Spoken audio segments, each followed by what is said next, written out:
आपको 7 ऐसे पॉइंट बताएंगे, उनसे आप घर पे आसानी से मालूम कर सकते हैं आपके प्रोस्टेट की समस्या है या नहीं है। तो उनमें से फर्स्ट पॉइंट है फ्रीक्वेंसी, यानी बार बार में यूरिन आना। अगर आपके हर आधे या 2 घंटे में आपके यूरिन करने की इच्छा होती है या यूरिन जाना पड़ता है तो यह भी एक प्रोस्टेट का कारण है, मगर इससे पक्का नहीं होता आप प्रोस्टेट की समस्या है या नहीं है। दूसरा पॉइंट है अर्जेंसी, यानी यूरिन रोकने में दिक्कत। जब भी आपके यूरिन जाने की इच्छा होती है और यूरिन को आप रोकते हैं तो यूरिन अपने आप रिलीज हो जाता है, तो इसका मतलब आपकी अर्जेंसी की दिक्कत है। तीसरा पॉइंट है नोक्चूरिया, यानी रात को बार बार में यूरिन जाना।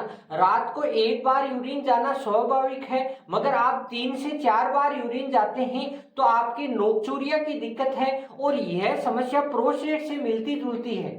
पॉइंट है वीक स्ट्रीमिंग, यानी यूरिन की धार कम हो जाना। आप महसूस कर सकते हैं आप युवा अवस्था में थे तब यूरिन की धार क्या थी और अब क्या हो गई है। अगर यूरिन की धार आपके रुक रुक के आती है तो यह भी एक समस्या प्रोस्टेट से मिलती जुलती है। पॉइंट है इंटरमिनेसी, यानी यूरिन की धार रुक जाना। यूरिन जाने की इच्छा होती है और यूरिन जाते हैं तो यूरिन की धार रुक रुक के आती है, यानी एक बार यूरिन पास हो जाता है और फिर कई देर बाद में यूरिन पास होता है, तो यह समस्या भी प्रोस्टेट से काफी मिलती जुलती।